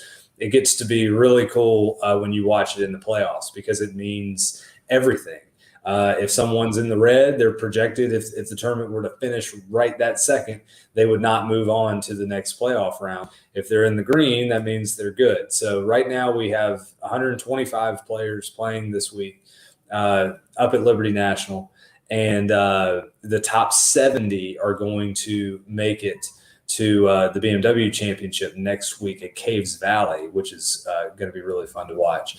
But and then the top 30 after that make it to the Tour Championship. So it just keeps getting harder and harder to progress. It's hard to make a run. If you're going to make a run from one of those higher seeds, so to speak, you're going to have to go out and at worst be top 10 this week to really get a lot of FedEx Cup points to vault you up in there, then go have another good week next week. But they've even kudos to the Tour for their coverage. They're even showing hole by hole at the end of the round. They'll show the scorecard and they'll show after each hole where the projected FedEx Cup standing was on each hole. So I guess the last thing to watch out for, just in regards to the format of the tournament and the playoffs for this week, there is a cut this week. Right now, the projected cut is at 1 under par. Some guys on the outside of that cut line. You have Dustin Johnson, Adam Scott, who are both done. So that's just moved. That's just moved up. Just moved to 1 under, yeah. Because Rory's behind it, and Phil's behind it, and Spieth's behind it. Spieth did just start his round. Daniel Berger's behind it. Rory. Rory's plus 2 through 3 today. Not doing great for Rory. Morikawa 3 over. Morikawa 3 over. But for these guys, it won't be detrimental if they miss the cut. For instance,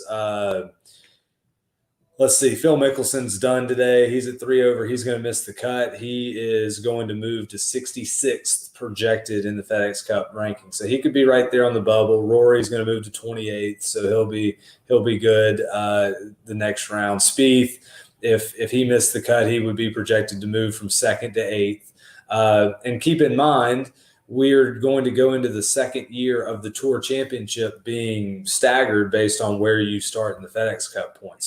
So your leader will start at 10 under par. So it is. Do you like that? I like the fact that whoever wins the Tour Championship wins the FedEx Cup, and that's what they wanted to fix. Because when Tiger won the Tour Championship a few years ago, and it was so exciting, and that was the story, he didn't win the FedEx Cup.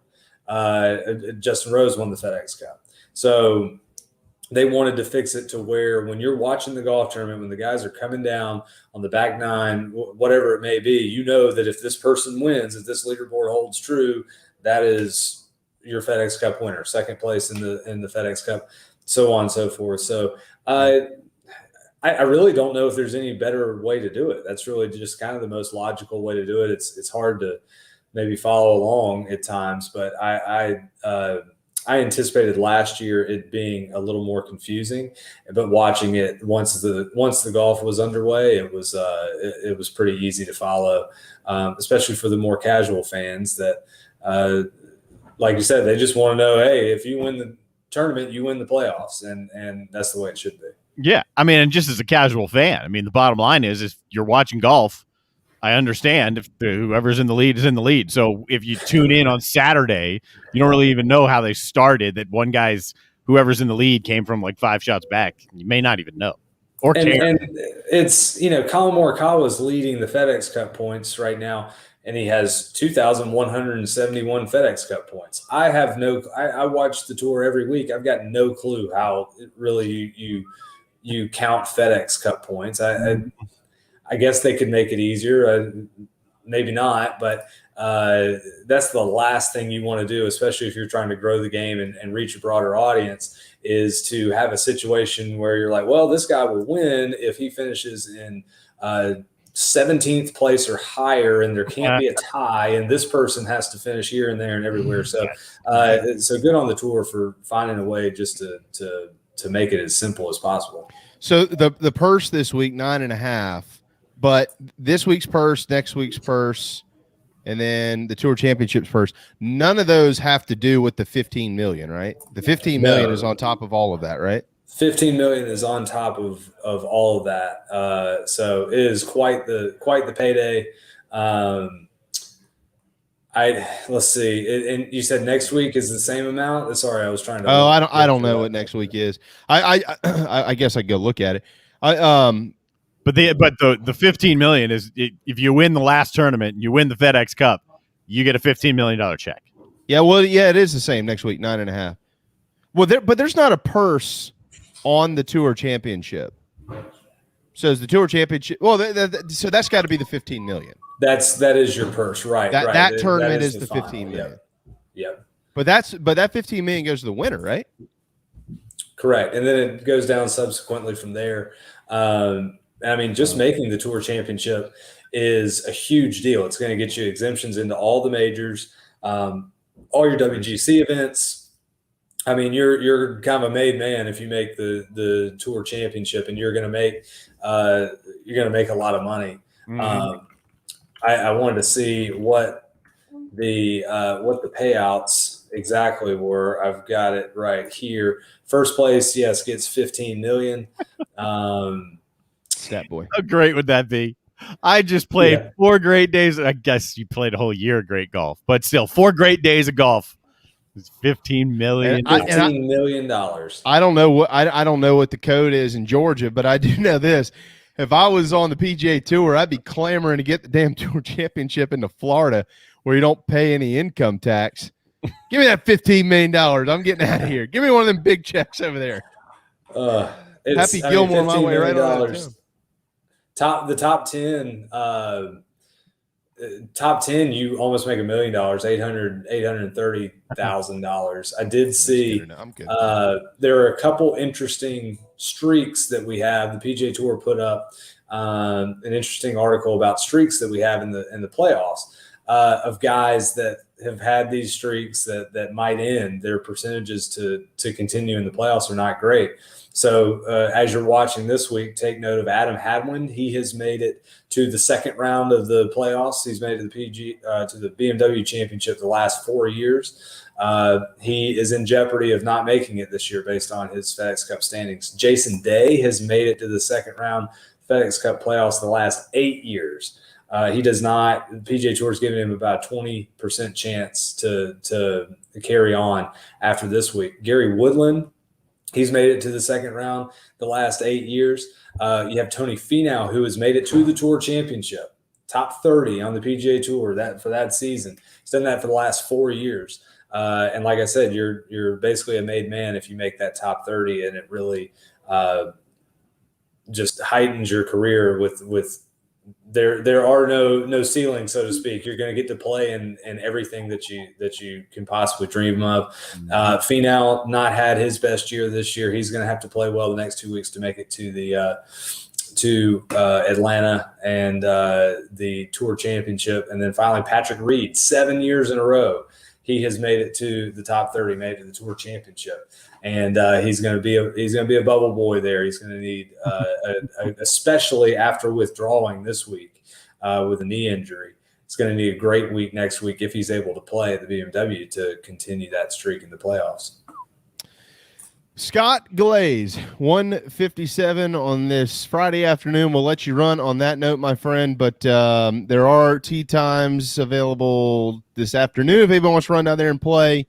Not many left tomorrow afternoon because the front half of the day at Stono Ferry, of course, is, as Scott said, hosting a charity event. And then on Sunday, believe it or not, at 8:36 a.m., there's a foursome available. There's a foursome available at 8:30 on Sunday morning. You have got to be kidding me. So somebody grab that sucker up and go out there, play some golf, and grab one of those non-limp wieners. Ask them to wrap it in bacon. By the way, tomorrow is Brazilian blowout day. Do either one of you know what that means? I could take it for lots of different directions on the heels of what was said just before that, but it's some hair thing. Yeah. Hair, poofy hair. Mm-hmm. So, Scott, tomorrow's your day, man. I'll make sure to celebrate. Celebrate one of those straight, long, and hard bacon-wrapped wieners out there, the ones that aren't limp. There you go. Scott, great stuff. I know we're just being perverted. Some little kid's going to ask his parents when he gets home, hey, what's a bacon-wrapped wiener, Mom? But we look forward to speaking with you hopefully on Thursday next week, certainly. Have a wonderful weekend, and then enjoy the golf, Scotty. Great stuff. Thanks, guys. Have a good weekend. We'll see you next week. Yes, sir. Thank you. All right. We've had enough fun around here. Who am I pulling for here? That's right. Go Northwestern. Northwestern beats South Point tomorrow night. Oh, you're talking high school football. Go Page. Yeah, that's right. All right. Thanks to Scott, Michael Flint, Collyn Taylor, Darren Goldwater, all of you always saw the thread today on thebigspur.com. That was so cool, guys. Thank you so much. We really appreciate that. Have a wonderful weekend. We're going to return Monday at noon. Football's back. We're fired up. We hope you are too. JB and Goldwater Show driven by Stokes Volkswagen. We'll see you then.